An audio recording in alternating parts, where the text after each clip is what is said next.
5 bells. Stand by all stations. Attention, all districts. A 5-alarm fire. 5 bells. Move in immediately. That's it. Let's go! Let's go! Firefighters!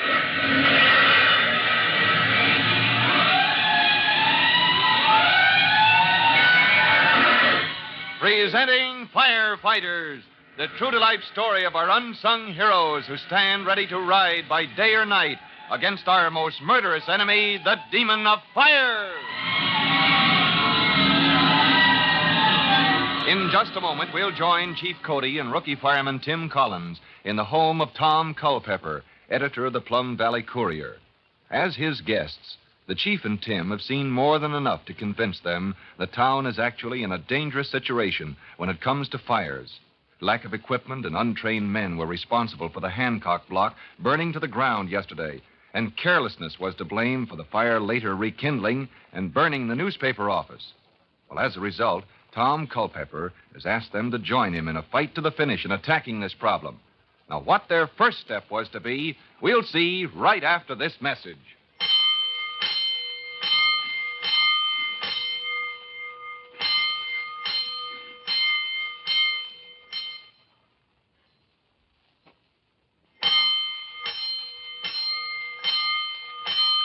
Let's go, firefighters. Let's see how editor Tom Culpepper plans to attack the indifference and outright opposition in Plum Valley to get the needed firefighting equipment and men. But before we join him as he maps his campaign with Chief Cody and Tim Collins, let's recall the situation of last evening when the three men stood before the burning embers of the courier's office and print shop. Let's see what the straw was that broke the camel's back and made Tom fighting mad. It isn't the carelessness alone, Chief, which makes me furious. It's the fact that not a single volunteer showed up. Well, my friend Luther thinks there was a mix-up, Tom. We can't afford many more like this, Collins. Do you consider that any excuse, Chief Cody? No, I'm afraid I don't, Tom. This town is going to have decent equipment and trained men. Now, will you and Collins help me, Chief? I'd say that was almost in the line of duty. Huh, Tim? Oh, you bet, sir. Only I don't see exactly what we can do. I need your knowledge and advice, most of all. I'm going to start out with an editorial tomorrow that'll make the people in this town sit up and take notice. But how can you get your paper out after the fire here? Well, we'll set up headquarters in my home. Fred Jenkins in the next town will lend me his presses when I'm ready. I thought you said he was a competitor of yours. Well, ordinarily he is, Collins, but in a pinch, he'll come to my aid. Well, with folks like that hereabouts, this ought to be easy. Don't make that mistake, Chief. I happen to know how the president of the town council feels about spending money on this problem. He'll hand us the hottest fight you ever saw. Are you still with me? Well, why not? Tim and me kind of make a business of putting out things that get a mite too hot. It's a deal, Tom. Now, bright and early this morning, the living room in editor Tom Culpepper's house is as active as a newspaper office. Two assistants are sorting out plates and other paraphernalia saved from the fire, while Tom himself is bent over his typewriter in deep concentration.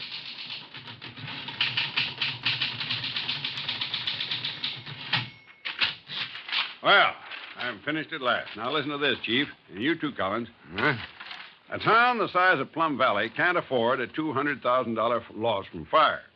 Not when it can be prevented with a fraction of that amount spent for basic fire equipment and training.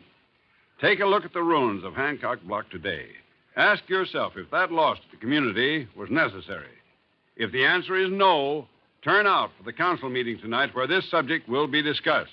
I notice you didn't say where it would be settled. Well, it won't be that easy. You don't know Turner Lawson. The president of the council? Yes.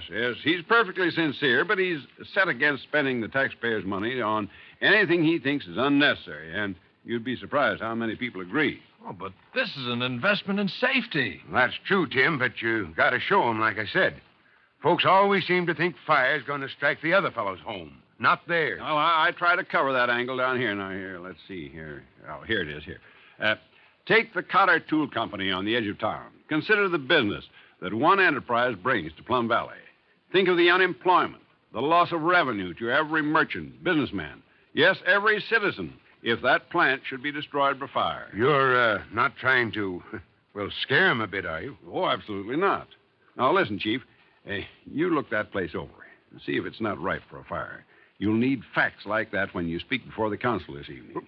When I do what? Well, you're the authority. Your words will carry more weight than mine. I've been talking fire protection for so long now, Mr. Lawson is against me before I start. How will he feel toward me? Exactly the same, probably. It won't be easy. Say, isn't that Luther on the porch? The young fellow who helped you fight the fire last night? Yes, sir. He came over to talk firefighting with me. He can't think of anything else. It's his day off. You must have a lot of material like Luther in town, Tom. Too bad you can't put him to work. I will.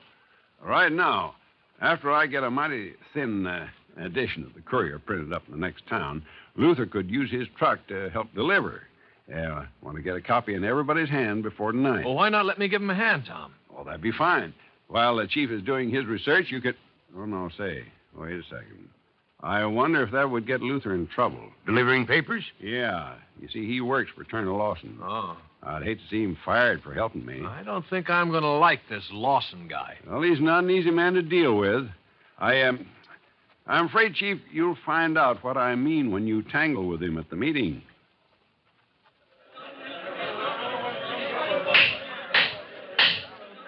I'll have to remind you, Mr. Culpepper, that writing an editorial doesn't necessarily put the subject on the council's order of business. As chairman, Mr. Lawson, I'm requesting that you do so now. Well, all right, but make it brief. Well, first, I want to introduce a friend of mine, Chief Bob Cody. Now, just a minute. The chair recognized you, Tom. We don't need any outsiders coming in to tell us how to run our business. Oh, don't we? Think of the number of fires we've had the past month. I'd say it's high time we had help. Well, maybe there have been epidemics of fires and things recently, but our boys can handle the situation. If I may interrupt, Mr. Lawson, there shouldn't be any situation to handle. There's no such thing as an epidemic of fire. No? Just what do you call it in the city, Chief Cody? When there are too many fires, I'd call it carelessness, ignorance. In the city or any place else, Mr. Lawson. Would you now? You can stop folks from being careless? Certainly. A month's campaign telling your citizens what to watch out for, how to be on the alert, would cut your fires to a fraction and not cost you a cent. That last part interests me, Chief. Go on. Well, for instance, as I got out of my friend's car in front of the town hall, Mr. Lawson, I happened to look on the porch of a house 2 doors down. That's Al Perkins' house. He's sitting here beside me. Now, I'm not being personal any more than fire is when it strikes. But Mr. Perkins had evidently dumped hot ashes in a wooden box out there. A lot of people do around here. Well, then I'm surprised you haven't had even more fire, sir. But to make this worse, I saw a couple of oil cans not 2 feet away on that porch. Did you now? Well, it seems to me you're being accused of being careless and ignorant, Mr. Perkins. You're a prophet when it comes to a fire, Chief Cody? I know an open invitation to trouble when I see it. Take the Cotter Tool Company on the edge of town. I see you read Tom Culpepper's editorial. Not only that, I inspected the plant this afternoon. Very kind of you, I'm sure. But I happen to own stock in the factory, and if you think that building is a fire trap, you're crazy. It isn't. But it could stand a good sprinkler system. Those things cost money, Chief Cody. It'll cost you a good deal more if a fire ever starts there, Mr. Lawson. Without larger water mains in that part of town, you'd never put it out. Thank you for warning us. And now, gentlemen... Mr. Chairman, I'd like to have the folks here tonight listen to Chief Cody's suggestions for organizing and training a group of efficient volunteer firefighters. I've given you all the time I can, Culpepper. The chair will entertain a motion that this discussion be tabled until the next council meeting. I so move. Second the motion. All those in favor will signify by raising their hands. It is so ordered. Mr. Chairman, this is a desperate situation, and we're entitled to further discussion of it. You're out of order, Culpepper. If the meeting will come to order, I'd like to make a few remarks about the coming election. Listen, Chief, isn't that their fire bell? I'm afraid it is, Tim. Hey, Perkins, your porch is on fire. I can see it from the window. Here, now, Lawson, maybe you'll agree Chief Cody is something of a prophet when he tells you about a dangerous setup. Just keep calm, everybody. I see enough of our regular volunteers in the audience to have this blaze out in a jiffy. A jiffy? from bitter experience, they'll be lucky to get it out at all. How about that, men? Shall we show Tom Culpepper and his friends we're quite capable of handling our own fires? All right. That's a challenge, Lawson, and I accept Now, it. take it easy, Tom. If you want to see what experience and training means, Lawson, I'll pit my two friends against raw volunteers any day. Chief Cody and Private Collins can't refuse to fight a fire. Well, of course we can't, Tom, but... If they don't have that fire out before your men even arrive, I'll eat that editorial I wrote word for word. Has their friend placed the chief and Tim in an awkward spot? Maybe the editor, in his anger, has forgotten the oil cans the chief mentioned as being next to the hot cinder box.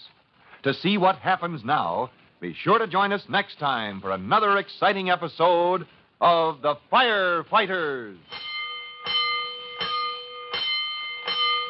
In a moment, Chief Cody will tell you how you can help the firefighters in your own town. But first, boys and girls, let's listen to this message. And now, Chief Bob Cody with a special message for the Firefighters Brigade. Chief Cody. Hello, boys and girls. I suppose a good many of you do your playing after school in one of those vacant lots that always seem to be around town. Now, it's been my experience that old weeds, dried leaves, rubbish, separately or a combination of them, can make a place like that a possible fire menace. If you and your friends would make a point of clearing off a lot like that, it would be a safer spot as well as a nicer place to play. You just remember that.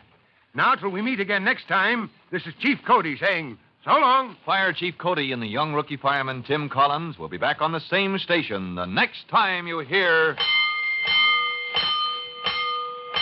That's it. Let's roll!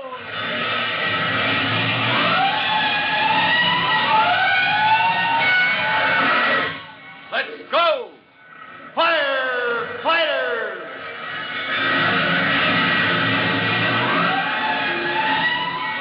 Firefighters is a copyrighted feature of William F. Holland Productions.